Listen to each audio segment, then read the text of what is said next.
are these people? So for all the parents out there who are about to have a new child and or have one of those hatchlings that, just popped out, 94% of prepackaged and homemade U.S. baby foods contain toxic heavy metals, says a study. The FDA must go beyond the baby food aisle and set strong standards for these contaminants, said the National Director of Healthy Babies and Bright Futures. And this is an article from Kenny Stancil at Common Dreams. So Anthony Willecki asking about the 10%.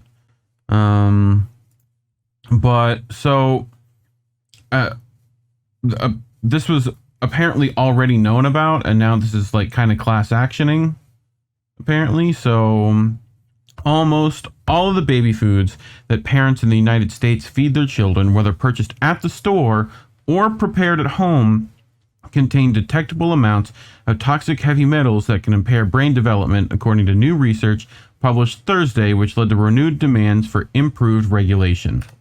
So, a previous study, which I mentioned, by Health Babies Bright Futures, found that 95% of prepackaged baby foods tested were contaminated with toxic heavy metals, including lead, arsenic, cadmium, and mercury, sparking a congressional investigation and conversations about whether homemade baby foods are a safer alternative. Every day that the FDA delays is another day babies' developing brains are harmed by toxic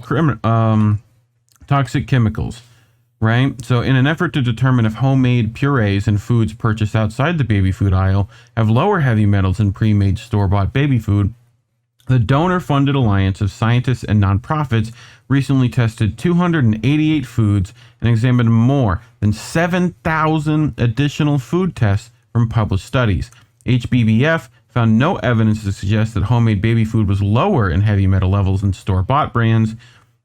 Lead author Jane Houlihan, the alliance's research director, and Charlotte Brody, its national director, wrote in the newly released report, heavy metal levels varied widely by food type, not by who made the food. Notes the analysis from HBBF, which seeks to reduce infants' exposure to damaging neurotoxins. Well, wait. So yes. Heavy metal levels vary widely by food type. Yes. Yep. I didn't know food was meant to have heavy metals in it. Yes. Right. We'll get into it a little. Okay. So, the alliance's key findings include 94% of all food samples were tested. I just had to grab my notes. 94% of all food samples were tested contained detectable amounts of toxic heavy metals. 94% of store-bought baby food and 94% of homemade purees and family baby foods. Family brand foods. Rice cakes and crisp rice cereal are heavily contaminated with arsenic. They contain higher levels of inorganic arsenic. That's the toxic form. They contain a higher level of inorganic arsenic than any other foods tested. Both stand out as foods to avoid for children and adults alike. Lead, arsenic, and cadmium levels are high in some fresh carrots and sweet potatoes. We recommend that parents vary the source by choosing from different brands, varieties, or stores each week to avoid accidentally serving a high metal source often. The 10 most heavily contaminated foods consumed by babies, beginning with the highest, are rice cakes, crisp rice cereal, rice-based puffs, brown rice, rice-based teething biscuits and rusks, white rice, raisins, teething crackers in non-rice version, granola bars with raisins, and oat ring cereal. The 10 least contaminated foods consumed by babies, beginning with the lowest, are bananas, grits, baby food brand meats, butternut squash, lamb, apples, pork, eggs, oranges, and watermelon. So basically the Whole Foods. Some, yes. Like basically. Yeah. As opposed to just about rice-based. That's questionable, but like, yeah. But basically like the Whole Foods generally seem to be most of. I mean, corn seems like a less likely, like in grits, as far as like if you're gonna make like a porridge mush. Right. because like they have oat based stuff up here too. So I imagine that's, like Cheerios, are in here. And like granola bars, right? Like that kind of stuff. But, baby food brand meat. Is there any meat based baby foods?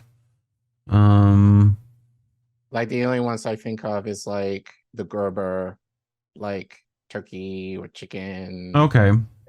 Yeah. So yeah. Those are a thing. So yeah, and grits. So start, don't put sugar in there though. Don't you do it. Don't you do that. But anyway, so Mark Corkins, there's some fun names in this story. Chair of the Committee of Nutrition for the American Academy of Pediatrics, considers Thursday's study to be a logical follow-up to the one that the HBBF conducted in 2019, after which many experts encourage parents to switch to homemade options. With the publication of its new report, HBBF has come back and said we sent shoppers into all sorts of stores, and guess what? The food you're making it from is high in heavy metals as well, Corkins told The Hill. The source is going to be the same no matter what, he continued. It's going to be farms and produce grown in dirt and water. That's the same dirt and water that the other produce is grown in. So, yeah. But I think just overall the fact that there's even like these metals and it seems to be like like foreign to farmland, it seems, like is questionable as to why is that there? Why is that in our farmlands to begin with? Right. And then just what can be done about it. And it's funny because I know like in Europe, they're strict, just as far as like certain chemicals, and certain preservatives are banned in Europe, I think in part for this reason. Yeah. And we don't have necessarily those regulations here. So it doesn't surprise me that they're finding this, but I think, just the idea is like, almost no matter what you do or no matter what you eat, it's almost going to be like the inevitable. In some way, which is kind of like, especially when you're thinking about babies, that's crazy. Yeah. And then it's like, it also kind of brings into the class issue because, like many families may not have the time necessarily to make their own baby food, for their kids. So often than not, especially if you're low income, you're going to resort to like the Gerber packaged stuff, right? Which those in itself are not very good, but then like they're going to contain the things that are, they're going to be chock full of preservatives anyway, which are probably not good for babies anyway, but they're going to be chock full of other stuff that especially aren't good for babies, which will affect their health and development. Yeah, it's exactly. I mean, it's definitely like, it's always felt that way, the more income you have, the healthier your children probably will be. But,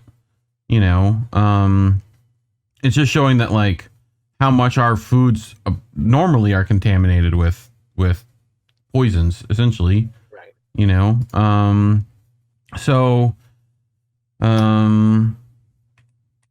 So in a statement released in response to the report, the AAP reiterated its call for swift, comprehensive federal regulation of heavy metals in foods that babies eat. In the meantime, the group added, families can reduce exposure by feeding babies a variety of foods. So, the House Subcommittee on Economic and Consumer Policy revealed last Friday that leading baby food manufacturers are knowingly selling products tainted with dangerous levels of arsenic, lead, cadmium, and mercury.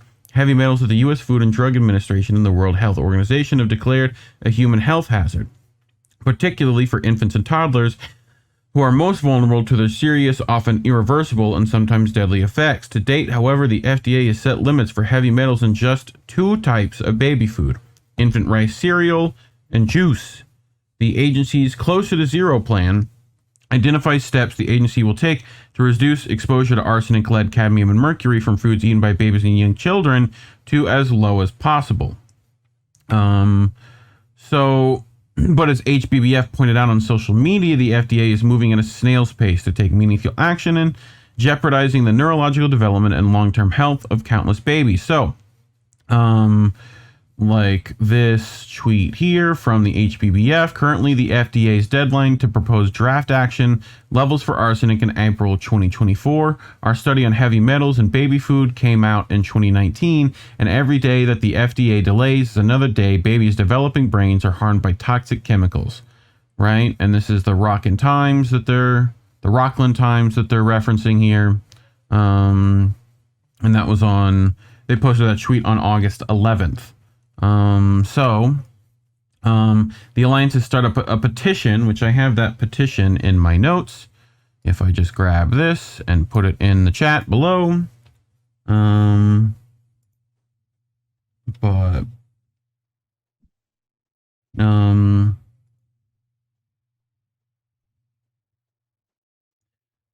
So the Alliance has started a petition calling on FDA Commissioner Robert Califf to urgently end the legal contamination of baby food and improve the future of our country by moving his agency away from business as usual. Parents shouldn't have to worry about the safety of their babies, meals, and snacks, Houlihan said in a statement, but until the FDA sets protective limits, the good news is that parents can skip and swap out certain foods to limit toxic chemical exposure. The HBBF advocates for what it calls a two-pronged kitchen and country approach. Until foods with reliably low heavy metal levels are widely available, parents can choose to prepare foods in a way that significantly reduces babies' exposures, states the report, which is accompanied by a 2-page tip sheet for caregivers. So I have that tip sheet, but the most important step, says the report, is to introduce and serve a variety of healthy foods, whether baby food brands or homemade foods. Serving the same food every day for a long time can accidentally concentrate one or more contaminants in a child's diet. A varied diet avoids this and ensures a healthy mix of nutrients too. So, the EDF Health says our partner HBBF.org offers great advice to parents and caregivers on choosing safer foods for young children, right? So, this is kind of where they start with like the limit or rotate section, right? So like cantaloupe, keep the diet but less than daily. Canned fruit, better choice, fresh, frozen, or baby food fruit, apparently. Dried fruit, avoid. And like crisp rice cereal, rice cakes, right? But like peeled and chilled cucumber, frozen banana, like trying to look at fresh and frozen fruit, baby food fruits, baby food fresh or frozen, green beans, peas, butternut squash, and the baby food brand meats, eggs, soft or pureed meats and beans, and like pretty much no cereals or grains. Right? Right. But again, yeah. Like this for me kind of speaks to a lot of issues. It speaks to, one, I think given inflation, like food is just expensive across the board. So it's like parents are spending a lot more for food. Number two, the idea of access, like if you're in a more affluent area, you probably have a variety of, grocery stores or even farmers markets that you can go to, versus in like low income areas where there may not be much, if any, and you having to travel out, depending where, like, so either drive or take public transportation in order to get to the richer areas if these foods are not necessarily available to you. And then 3, the idea of like fresher foods, the whole foods are generally going to cost more. Yeah. So families who are able to do it and have the means to do it, will be able to get the better food for their kids. Whereas if you're low income, if you don't have access, you're just going to have to do with what is available to you. And that's usually the more processed food, which again, not that great for you, but they're loaded generally with a lot of extra shit that you shouldn't be feeding your kids. So, and it's not surprising, of course, that our government, is not making a big deal about this because fuck them kids, but this is why I mean when we talked about Roe v. Wade, in terms of like, um, you want women to have babies, maybe against their will, depending on the circumstance, to give birth to those kids, but you can't feed those kids, or you can't feed them properly depending on your situation. Yeah. Like, we don't talk about this, but it's very easy to say, like, have the baby. I'm Yeah. not, like, Like this in I feel is a Florida. part of the pro-life Yeah. stance that I feel like especially conservatives should be taking, but they don't. Yes. No. But it continues a little bit. The burden shouldn't fall on parents to navigate the risk, the report says. FDA should establish and enforce protective limits for heavy metals in all foods consumed by baby and children.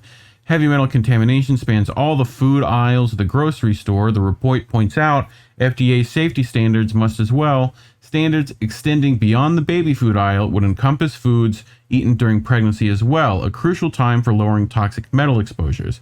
In a statement, Brody said that the FDA's Closer to Zero program needs to live up to its name and set limits that will make the heavy metal contamination of our food much closer to zero. To get the levels of heavy metals meaningfully closer to zero, she added, FDA must go beyond the baby food aisle and set strong standards for these contaminants.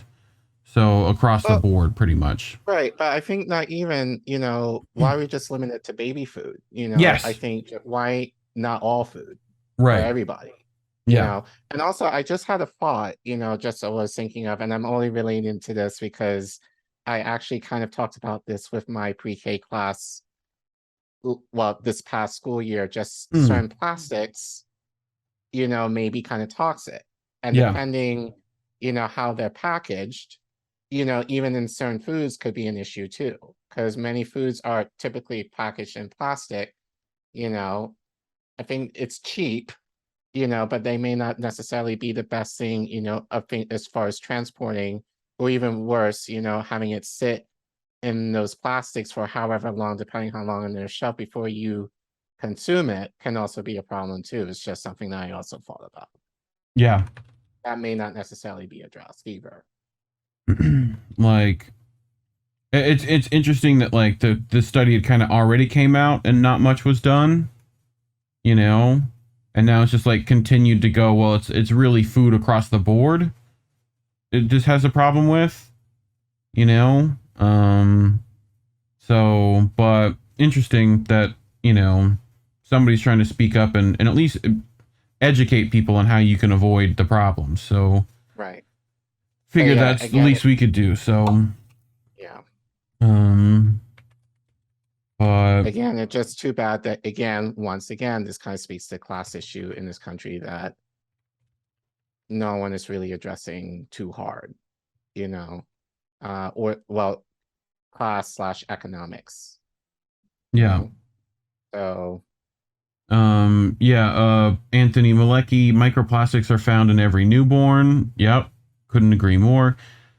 I mean, it's like, I was trying to remember, I mean, the life expectancy in America went down dramatically, like in the last, yeah, like 2, 3, 4 years, something like that. yeah. So that's fun. But again, given what is allowed, quote unquote, the chemicals or preservatives are allowed in food, Yeah. whereas in other countries they're banned, it's, Mm-hmm.